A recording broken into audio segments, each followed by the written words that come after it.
Olá, Cota Kidoialê, sou liderança do Quilombo Manso, do Muscaiano, de Belo Horizonte, na região leste, e também hoje a gente tem um território sagrado, tradicional de matriz africana na região de Santa Luzia. Boa tarde. Então, complementando o que o bispo Frei, tem colocado aqui, para além disso, os terreiros hoje estão sofrendo ameaças do próprio Estado, assédio do próprio Estado, do próprio governo de Estado, que tem ligado para os terreiros, coletando dados, informações, para que eles possam usar isso como consulta prévia, não respeitando o pedido de tempo que os terreiros precisam para poder elaborar os seus protocolos de consulta. Com isso, minha mãe, por exemplo, que é uma zeladora, é uma mãe de santo, ela tem recebido pessoas disfarçadas, tanto do Estado como também da mineração, que está impactando hoje, que está ameaçando hoje a saída do curral.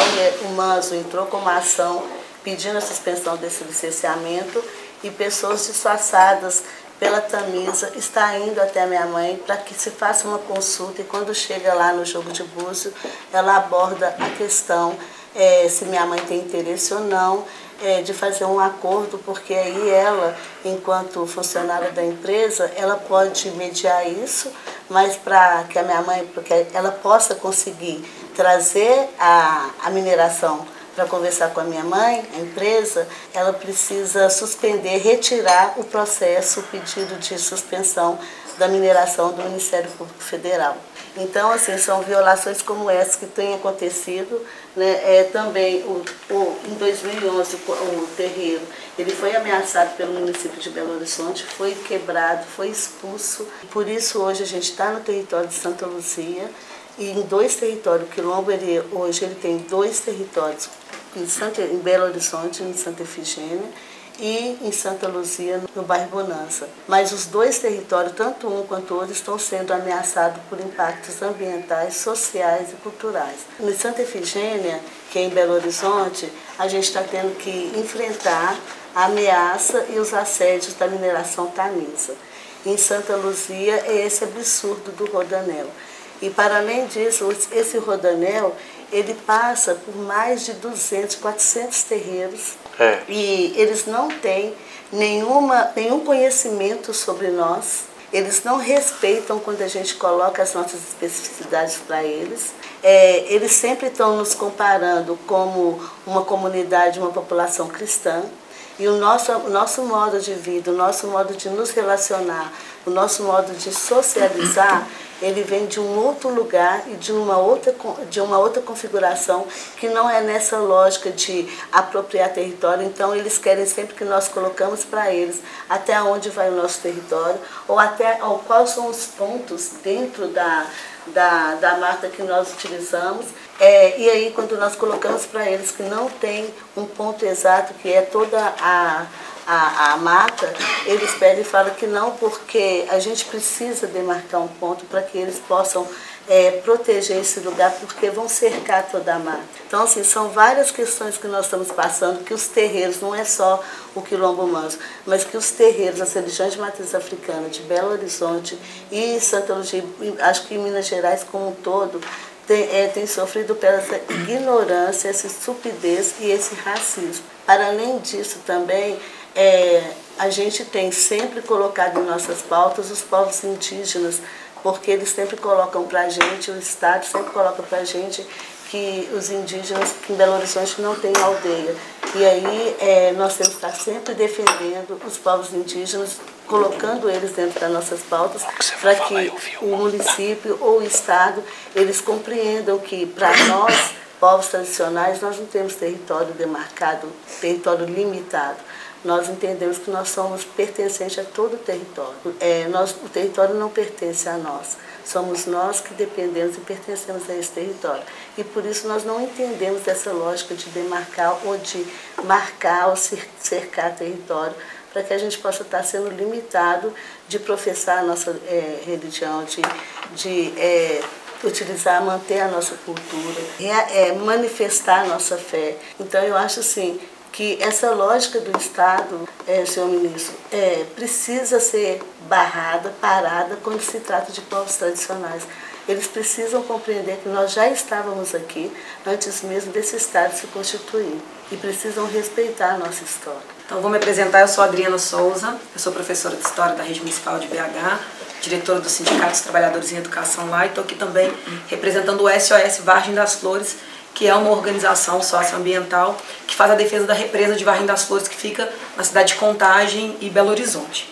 Então, acho que, como já foi apresentado, acho que essa obra, além do vício de origem que ela tem, né, que é um recurso que deveria ser utilizado para a reparação ambiental do acordo da Vale com o governo e que vai ser utilizado em grande medida para causar mais danos e crimes ambientais, a gente tem também um problema de violação do direito à participação popular no processo de tramitação do Rodoanel. Então, tinha as audiências públicas, por exemplo, que estavam previstas nesses 2 anos de tramitação da obra, e 3 delas foram canceladas simplesmente porque o governo não tinha capacidade técnica de garantir. Então, por exemplo, uma que era virtual, né, que a gente estava acompanhando pelo YouTube e tal, simplesmente não tinha som, e ficou por mais de 1 hora a gente acessando o Ministério Público e tal, e aí conseguimos cancelar, porque simplesmente estava lá, era virtual a audiência e não tinha som. Para quem estava do outro lado, eram mais de 100 pessoas que nós mobilizamos, era a alça que impactava justamente a cidade de Contagem, né, e a represa de Vargem das Flores. Numa outra que foi presencial, com a presença de mais de 300 pessoas, o som também deixou de funcionar, com a presença inclusive da prefeita Marília Campos, do prefeito Medioli, que é de Betim, da cidade de Betim, que são os 2 prefeitos que também estão em conflito com o governo, porque não foram ouvidos e são contrários ao traçado que o governo apresentou. Então, a gente tem esses vícios no processo de tramitação, que não garantiu a participação popular para as pessoas poderem, inclusive, reivindicar aquilo que elas gostariam, e especialmente as pessoas que serão atingidas pela obra. A gente tem a questão que o SOS trabalha muito, que é a questão da insegurança hídrica que a obra representa para Minas Gerais. Você pensando do direito humano à água, hoje Minas Gerais tem um grande problema, assim, né? É o estado que mais perde, o terceiro estado que mais perdeu superfície hídrica no Brasil nos últimos 20 anos, e a gente tem o problema da mineração e o sistema de abastecimento hídrico da região metropolitana de Belo Horizonte. A gente conta hoje apenas com a represa de Vargem das Flores, que está fora da rota da lama da mineração. As outras represas, nós todas, têm barragens ao redor que podem a qualquer momento transbordarem e acabar com a água da região metropolitana. E a represa de Vargem das Flores, que é a única livre da rota da mineração, ela está sempre na rota da especulação imobiliária. Então, o movimento SOS Vargem das Flores tem um histórico de criação em 2017, justamente foi quando aprovou-se um plano diretor na cidade de Contagem que permitia a expansão urbana nessa área de Vargem das Flores, que é 25% do território de Contagem e que é uma área rural. Então, a gente iniciou a luta a partir daí, a gente conseguiu brecar esse plano diretor no Ministério Público, e aí, assim que a gente conseguiu eleger a prefeita que tinha um compromisso de rever esse plano diretor e garantir de novo a volta das áreas rurais, o governador Romeu Zema apresentou essa obra, né, em janeiro de 2021, que simplesmente atravessa toda a represa e a área de recarga da represa de Vargem das Flores. Nós temos um estudo que a própria Copasa fez, que caso essa área seja atravessada por rodovia ou tenha algum tipo de expansão urbana, a represa que abastece 500 mil pessoas da região metropolitana vai desaparecer em aproximadamente 23 anos. Então é uma questão muito grave também do ponto de vista da insegurança hídrica, além do conflito político que está colocado, porque nós temos também uma prefeita que já se colocou, já posicionou contrária à obra, e nós estamos agora nesse processo de revisão do plano diretor, inclusive feito em função da orientação do Ministério Público, e que está voltando com as áreas rurais, que impede o licenciamento que a empresa que licitou a obra vai precisar para garantir que essa obra passe lá. Então é um conflito gigantesco. O governo sabe que não vai ter o licenciamento ambiental da cidade de Contagem. A prefeita já deu várias entrevistas.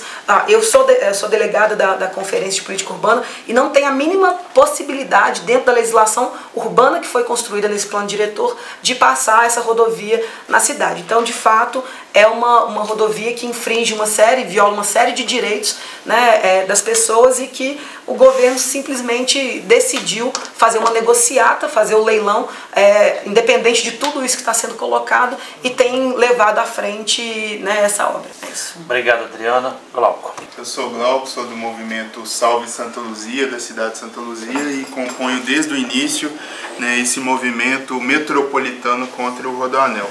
com o Frei Giovanni, com a Lenice, com a Adriana, com a Macota Cássia. Queria começar ressaltando que a gente está falando do governo de Minas Gerais, que é um governo bolsonarista, que é um governo neofascista, que é o mesmo em Santa Luzia, que é a minha cidade. Também é um governo bolsonarista negacionista. Eles começaram com a grande falácia esse projeto do Rodoanel. Eu participei da primeira audiência pública, eles chegaram dizendo que o Rodoanel era o sonho do homem mineiro, do mineiro, era o grande sonho do mineiro. E num contexto de audiência pública, que a Adriana já colocou, que não é para escutar ninguém, é uma questão simplesmente pro forma, que não tinha nem microfone para a gente falar, no meio de uma pandemia, né, marcado num horário inacessível para a população de uma cidade dormitório. Na ocasião do leilão, o Fernando Marcap, né, que é da Secretaria lá de Desenvolvimento da CEINFRA, ele disse que o Rodoanel é um projeto civilizacional, como os arquedutos romanos, né, então que esse Rodoanel representa isso. E o que a gente sente é que nesse processo civilizacional não tem espaço para a gente, né, comunidade tradicional, para a gente que é pobre.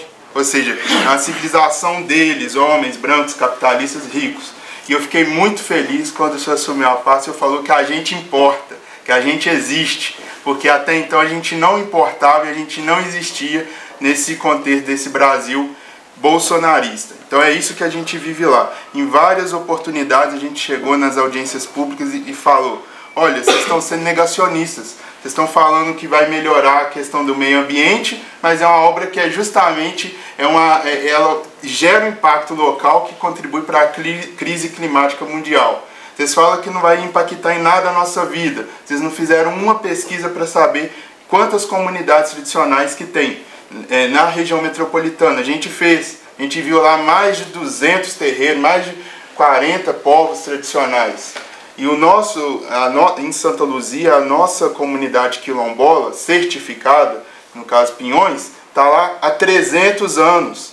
Quando os portugueses chegaram lá em 1740, expulsaram os indígenas, começaram o processo de mineração do ouro de aluvião, foi nesse contexto que nasceu Pinhões. E agora um Rodoanel que vai cortar o território da comunidade quilombola ao meio, separando ela do cemitério dos escravos. E eu estou falando aqui cemitério dos escravos, sabendo que é dos escravizados, mas eu falo dos escravos porque a gente ainda não conseguiu libertar aquele território. Os herdeiros dos senhores de escravos ainda agem como se os ossos que estão enterrados naquele cemitério fosse propriedade privada deles. E eles já estão loteando de forma irregular na margem de onde vai passar o Rodoanel, impactando completamente... Mas é condomínio de luxo do lado. Do cemitério. A gente foi para a briga dentro do Conselho do Patrimônio Cultural de Santa Luzia, que eu faço parte. Falei, tem que ter consulta prévia à comunidade quilombola. Ele, não, isso não cabe a gente da cultura, né? Como que não cabe? O cemitério, a origem dele é quilombola. São os quilombolas de Pinhões que estão enterrados nesse cemitério, os escravizados do passado. Então desassociaram o patrimônio da comunidade. Então a prefeitura age de forma bolsonarista, o governo de Minas age de forma bolsonarista e até o Ministério Público Federal nos decepcionou quando propôs um TAC com o governo de Minas para fazer uma consulta não prévia, mas póstuma, né? Fazemos o projeto do Rodoanel. Então, essa leva aí nós falamos, isso é inadmissível. Exatamente. Isso é inadmissível. Então a gente entende que até agora na luta a gente não importa, a gente não existe. O que importa é fazer, tanto na revisão do plano diretor de Santa Luzia, que o objetivo é passar o Rodoanel por Santa Luzia, que o prefeito quer isso mesmo. O que importa é gerar dinheiro e gerar mais lucro e mais exploração. Antes que a gente consiga resolver os nossos problemas históricos da negritude em Santa Luzia e na região metropolitana, que vem de dores que ainda não se cicatrizaram, ele chega com mais problema para cima da gente, né? Querendo sufocar e enforcar mais ainda a gente. Então já fui coagido dentro do próprio Conselho de Patrimônio, já fui coagido, né, na cidade por causa desse projeto do Rodoanel, e eu sinto que o nosso direito enquanto pessoa humana não é respeitado hora nenhuma nesse processo todo, né? Eles falam que é tudo envolto em estudo técnico, que é tudo de forma democrática, mas é tudo uma grande falácia. É tudo uma forma de tapar a boca da gente. A gente pede assim que, pelo amor de Deus, que o governo federal olhe pra gente, que de fato a gente quer existir, a gente quer ser importante, igual a fala do ministro no dia que assumiu a pasta. Até então não tem sido essa a realidade.